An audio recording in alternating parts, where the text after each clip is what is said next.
Assalamu alaikum my dear students, welcome back to my channel Amjad Siddiq biology. आज हम first year की biology के chapter number 3 का second last lecture deliver करेंगे। That is the inhibitors और enzyme inhibition. Inhibitors भी इस तरह का क्वेश्चन भी आ सकता है या एंजाइम इनहिबिशन भी आ सकता है।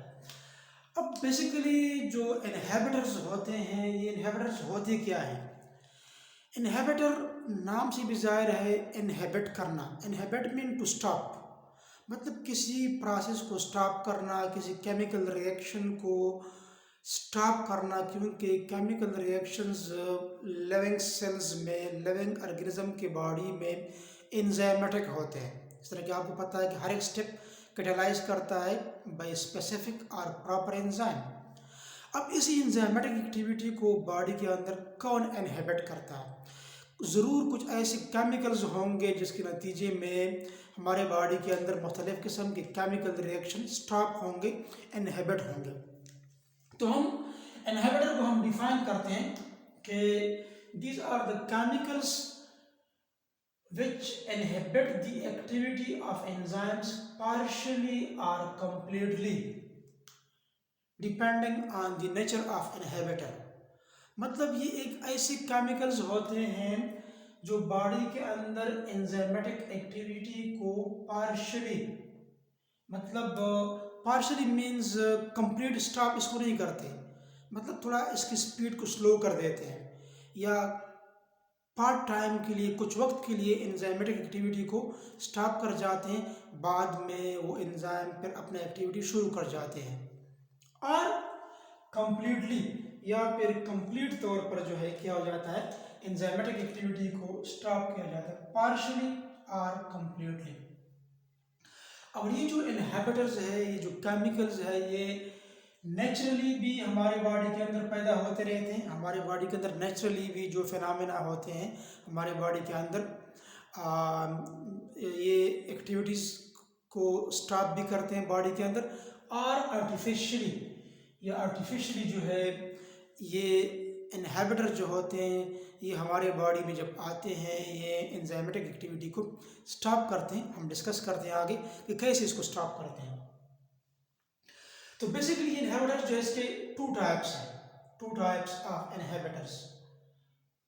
इनहिबिटर्स मतलब एक टर्म है इनहिबिटर, एक है inhibition. You should not be confused with these two. Inhibitors वो केमिकल जो एंजाइमेटिक एक्टिविटी को पार्शियली या कंप्लीटली इनहिबिट करते हैं। और इनहिबिशन क्या होता है? मीन इसी प्रोसेस को, ये जो स्टॉप करने का अमल है, पार्शियली और कंप्लीटली, इसी प्रोसेस को, इसी फिनोमेना को इनहिबिशन कहा जाता है, and the process is called inhibition. अब टू टाइप्स हैं, irreversible inhibitors and reversible inhibitors, या इरिवर्सिबल इनहिबिशन और रिवर्सिबल इनहिबिशन। तो मैं आपको सिंपल एक स्केच की मदद से आपको मैं एक्सप्लेन करता हूँ कि एंजाइम इनहिबिशन या enzyme inhibitors mainly two types हैं। जैसा कि मैंने बताया था कि irreversible and reversible. So here irreversible and reversible. अब नाम से भी जाहिर है कि इरिवर्सिबल मतलब जिस तरह कि हम कहते हैं कि जो इरिवर्सिबल रिएक्शन होते हैं, फॉर एग्जाम्पल हम कहते हैं कि रिवर्सिबल तो इस तरह होते हैं, ठीक, ये रिवर्सिबल है। और इरिवर्सिबल एक ही डायरेक्शन में होते हैं, इसी डायरेक्शन में ये नहीं हो सकते, इसको हम कहते हैं इरिवर्सिबल। अब देखिए कैसे इरिवर्सिबल। तो irreversible inhibitors are those inhibitors which once bind with the active site of enzymes, it cannot be reversed। the inhibitor cannot be reversed। जब इनहिबिटर एंजाइम के एक्टिव साइट के साथ बाइंड हो जाता है तो फिर ये इनहिबिटर एंजाइम के एक्टिव साइट से वापस नहीं आता, तो ऑटोमेटिकली फिर क्या होगा, एंजाइमेटिक एक्टिविटी स्टॉप हो जाएगा। और साथ साथ ये एंजाइम के ग्लोबुलर स्ट्रक्चर को, इसके टर्सरी स्ट्रक्चर को डीमॉडिफाई कर देते हैं, मॉडिफाई, इसको चेंज कर देते हैं अपने ओरिजिनल पोजीशन से। तो फिर भी एंजाइम क्या हो जाता है, शेपलेस बन जाता है और वो आगे रिएक्शन को कैटालाइज नहीं कर सकता। फॉर एग्जांपल देखिए, ये आपके पास एंजाइम है, एंजाइम पे एक्टिव साइट है, ठीक है। In case of irreversible inhibition, जब ये आई इनहिबिटर इसी एंजाइम के एक्टिव साइट के साथ बाइंड हो जाता है तो एक स्ट्रांग बॉन्ड बनाता है। स्ट्रांग बॉन्ड मोस्टली क्या होता है, कोवेलेंट बॉन्ड बना लेता है। तो कोवेलेंट बॉन्ड मतलब अभी ये जो आपके पास इनहिबिटर है ये क्या हो जाता है, ये बिल्कुल इसी एक्टिव साइट के साथ अभी बाइंड हो गया। बाइंड हो गया फिर ये रिवर्स नहीं हो सकता, जिसके नतीजे में एंजाइम की एक्टिविटी क्लोज हो जाती है। एंजाइम किसी सबस्ट्रेट को प्रोडक्ट में कन्वर्ट नहीं कर सकते। इसके अलावा हम ये भी कह सकते हैं कि जब इनहिबिटर जो है ये इसी एंजाइम के एक्टिव साइट के साथ बाइंड हो गया तो एंजाइम का जो है शेप चेंजेस, ये इसका शेप पहले इस तरह था, अभी इसके शेप में क्या आ जाते हैं, इसमें चेंजेस आ जाते हैं। ये कुछ इस तरह का स्ट्रक्चर बन जाता है, जिस तरह का स्ट्रक्चर बन जाता है, तो ये शेपलेस हो गया। अब ये इसका एक्टिव साइट जो है क्या हो गया, ये खराब हो गया, डिस्ट्रॉय हो गया। अब भी ये किसी सबस्ट्रेट को प्रोडक्ट में कन्वर्ट नहीं कर सकता। तो ये आपके पास क्या है, इरिवर्सिबल इनहिबिटर या इरिवर्सिबल इनहिबिशन। इधर मैंने लिखा भी है कि permanently denature, enzyme permanently denature हो जाता है।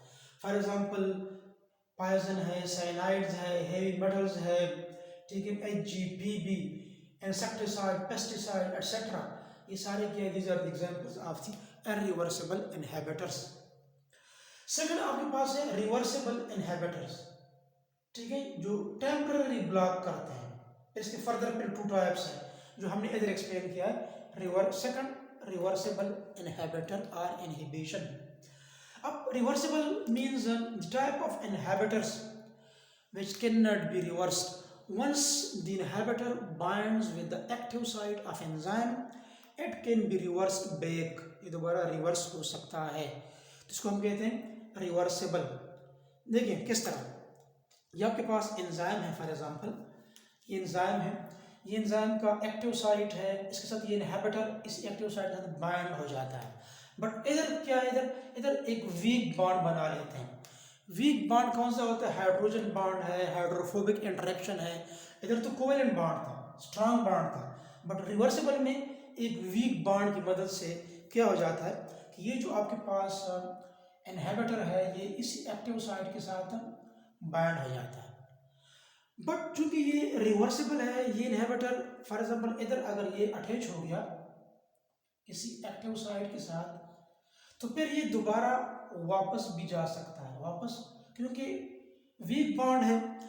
अब ये एमसीक्यूज में भी आ सकता है कि कैसे वापस जाएगा, तो इसके लिए है कि this inhibitor which bind to the active site of enzyme can be removed, इसको हम वापस भेज सकते हैं। किस तरीके से रिमूव कर सकते हैं, by adding substrate concentration.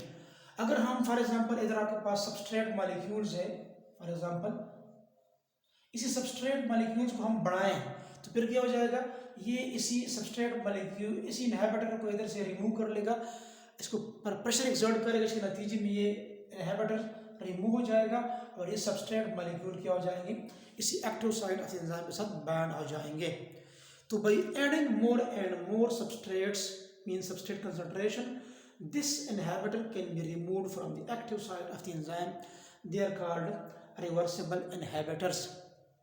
But इसके फिर फर्दर टू टाइप्स हैं, एक को हम कहते हैं competitive inhibitors and second type is the non competitive inhibitors.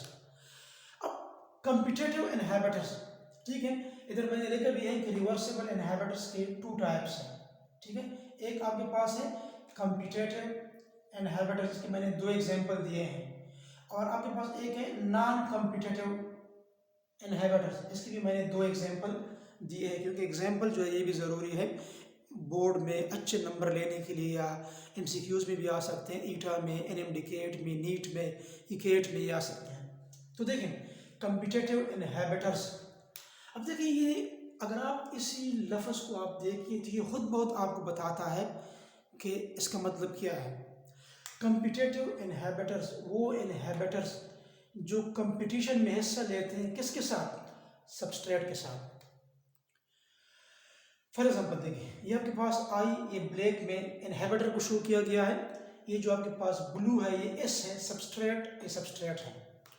अब अगर आप देखिए ये सबस्ट्रेट्स और इनहिबिटर के स्ट्रक्चर क्या है, दोनों के बिल्कुल सेम है। तो दोनों कंपटीशन में हिस्सा ले सकते हैं कि नहीं ले सकते? ये दोनों एक साइड पर इधर एंजाइम भी है। फॉर एग्जाम्पल आपके पास एंजाइम है, एंजाइम का एक्टिव साइट है। अगर आप एंजाइम के एक्टिव साइट को देखें तो इसमें इनहिबिटर भी फिट हो सकता है, सबस्ट्रेट भी फिट हो सकता है।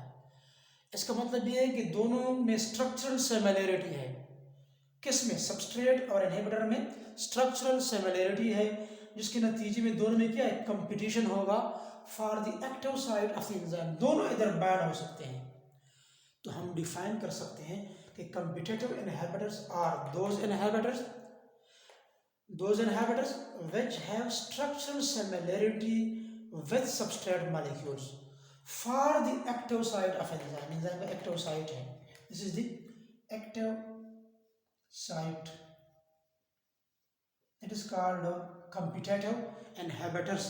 अब देखिए फॉर एग्जाम्पल, अब इधर ये दोनों इधर आ सकते हैं, ये भी आ सकता है, ये भी आ सकता है।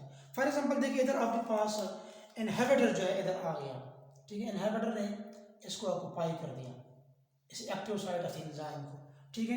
अभी तो सबस्ट्रेट नहीं आ सकता, इस रिजल्ट सबस्ट्रेट की एक्टिविटी को ये स्टॉप कर देते हैं, ये फिर सबस्ट्रेट को प्रोडक्ट में कन्वर्ट नहीं कर सकते। तो यहाँ पर फिर हम ये कह सकते हैं, जिस तरह कि मैंने आपको इधर ये बता दिया कि this inhibitor can be removed by adding more substrate concentration.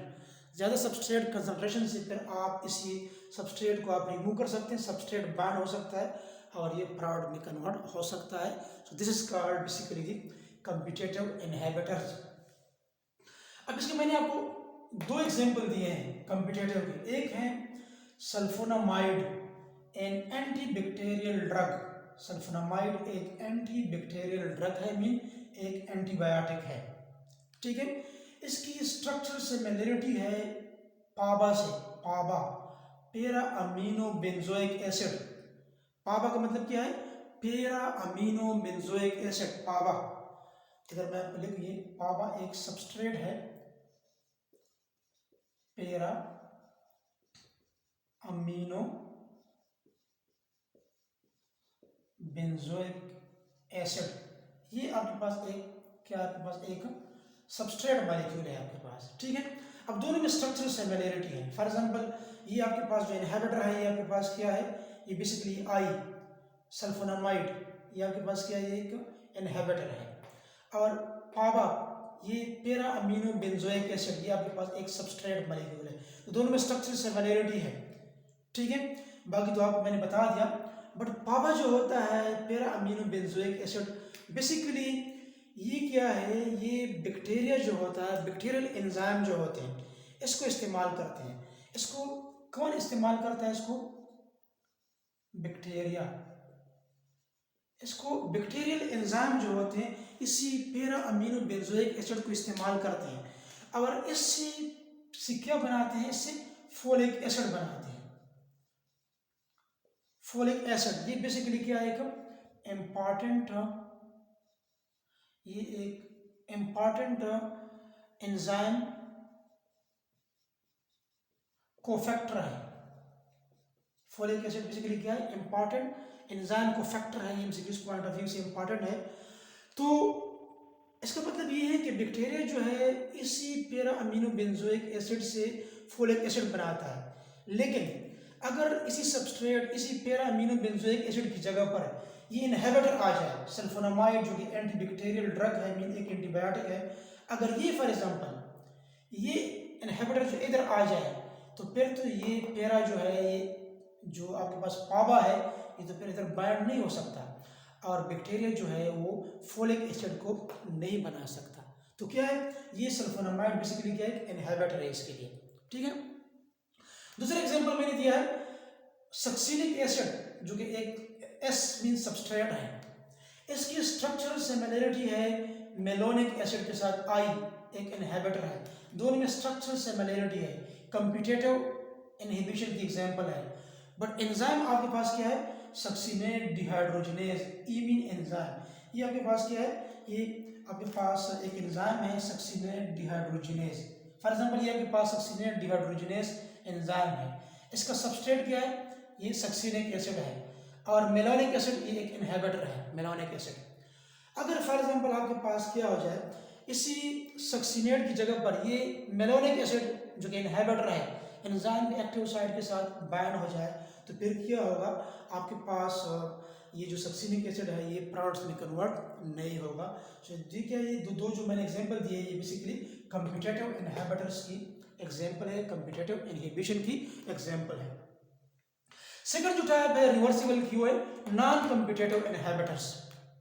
अब नॉन कम्पिटिटिव नाम से भी जाहिर है, नॉन कम्पिटिटिव इनहिबिटर वो इनहिबिटर जो मतलब ये एक इनहिबिटर है आपके पास जो आई से मैंने शो किया है, आई से कहते हैं कि ये जो आपके पास इनहिबिटर है इसकी स्ट्रक्चर सिमिलरिटी सबस्ट्रेट से क्या है, मुख्तलिफ है।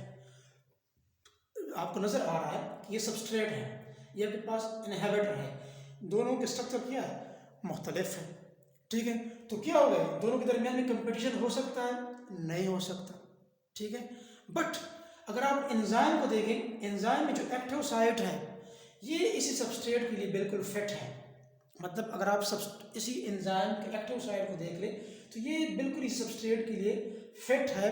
लगता है इस तरह है कि ये सबस्ट्रेट इधर बाइंड हो जाएगा, बट मैं आपको एक और साइट भी बताऊं एंजाइम पर जिसको हम कहते हैं एलोस्टेरिक साइट। ये एंजाइम पर ये बेसिकली क्या था, ये बेसिकली क्या है, एक्टिव साइट है एंजाइम पर। बस इट इज एक्टिव साइट के अलावा एक और रेगुलेटरी साइट होता है, या एक allosteric, allo means other, allo means other, stereo से निकला है means site, other site. The site ये है electrical site. The site on enzyme other than active site is called allosteric site. The site on enzyme other than active site on enzyme is called allosteric site. अब देखिए, तो फिर क्या हो जाता है कि ये जो आपके पास ये इनहिबिटर जो है, जो मैंने ग्रीन में शो किया गया है, ग्रीन में ये इनहिबिटर जो होता है इसी एलोस्टेरिक साइट के साथ इधर बाइंड हो जाता है इस तरीके से। देखिए आपके पास एलोस्टेरिक साइट है, ये एंजाइम के साथ इस तरीके से बाइंड हो गया। जब एलोस्टेरिक साइट के साथ ये इनहिबिटर बाइंड हो जाता है तो ये एंजाइम में कन्फर्मेशनल इसमें चेंजेस लाते हैं, स्पेशली इसके एक्टिव साइट में चेंज ले आते हैं। देखिए अब इसका जो एक्टिव साइट है ये एंजाइम का, ये कुछ इस तरह हो जाता है। फॉर एग्जांपल ये एक्टिव साइट इस तरह हो गया, ये एक्टिव साइट अभी बन गया। फॉर एग्जांपल ये अभी एक्टिव साइट, ये एक्टिव साइट क्यों चेंज हो गया, कब चेंज हो गया, जब एंजाइम के एलोस्टेरिक साइट के साथ इनहिबिटर बाइंड हो गया। तो इसी एंजाइम को हमने इधर दोबारा भी ड्रा किया है आपको समझाने के लिए कि इसका एक्टिव साइट अब इस तरह नहीं रहा बल्कि ये चेंज हो गया। तो क्या अभी ये जो इनहिबिटर है ये इधर बाइंड हो सकता है, इधर बाइंड हो सकता है, बाइंड नहीं हो सकता। तो इस केस में फिर ये बाइंड नहीं हो सकता, कंप्लीटली जो होता है ये फिर एंजाइम को मॉडिफाई कर देता है, वापस अपनी पोजीशन पर भी ये नहीं जा सकता। This is called non competitive inhibitors, means substrate और इनहिबिटर में कंपटीशन नहीं है, दोनों मुख्तलिफ हैं। इसके भी मैंने आपको एग्जांपल दिए हैं, इधर दो एग्जांपल मैंने दिए नॉन कॉम्पिटिटिव का। ये फर्स्ट एग्जांपल है हेवी मेटल्स, ये जो सिल्वर वगैरह होते हैं इसमें मरकरी वगैरह भी शामिल है। ठीक है, तो या इसमें और भी साइनाइड भी है। तो पहला एग्जांपल है जो मैंने ग्रीन में मेंशन किया, हेवी मेटल तो साइनाइड हो गए। ठीक है, अब अगर आप देखें इसमें जो आपके पास साइनाइड है, साइनाइड ऑन साइटोक्रोम ऑक्सीडेज, आपके पास एक एंजाइम है उसका नाम है साइटोक्रोम ऑक्सीडेज। अब साइटोक्रोम ऑक्सीडेज पर अगर ये इनहिबिटर जो कि साइनाइड है ये एक्शन कर ले इस तरीके से इसके एलोस्टेरिक साइट पर, तो ये जो आपके पास एंजाइम है उसको हम साइटोक्रोम ऑक्सीडेज कहते हैं। इसके स्ट्रक्चर में बिगाड़ आ जाएगी, इसकी शक्ल डिस्टॉर्ट हो जाएगी, अपना ग्लोबुलर शेप मॉडिफाई कर देगा और ये सबस्ट्रेट के लिए अनफिट हो जाएगा। मतलब इस केस में भी सबस्ट्रेट बाइंड नहीं हो सकता, हालांकि इधर तो एक्टिव साइट इसकी तरह था, बट इसी इनहिबिटर ने एलोस्टेरिक साइट पर अटैक करके इसी एंजाइम एक्टिव साइट को बिगाड़ दिया। अब ये जो है इधर भी नहीं अटैच हो सकता। दूसरा एग्जांपल है अर्सिनेट, जो कि एक हैवी मेटल है, ठीक है। एक आपके पास नॉन कम्पिटिटिव इनहिबिटर है ऑन ग्लिसरॉल्डिहाइड फॉस्फेट डिहाइड्रोजिनेज, एक एंजाइम है। इस पर अर्सिनेट इसके एलोस्टेरिक साइट पर अटैक करके इसके शक्ल को मॉडिफाई कर देता है और फिर ये इधर बाइंड नहीं हो सकता। तो ये था आज का लेक्चर, आप इसका स्क्रीनशॉट भी ले सकते हैं। तो उम्मीद है आपको समझ आया होगा। अगर आपको कोई मुश्किल हो तो आप कमेंट बॉक्स में पूछ सकते हैं। अगर आपको मेरा ये वीडियो लेक्चर अच्छा लगा, आपकी कंसेप्ट क्लियर हो गई, ठीक है, तो आप प्लीज़ मेरे चैनल को सब्सक्राइब कर लें। प्रेस करें बेल आइकन को, ताकि हर नई वीडियो लेक्चर की नोटिफिकेशन आप तक आ सके। और अपने दुआओं में हमें ज़रूर याद रखिएगा। अल्लाह हाफ़िज़।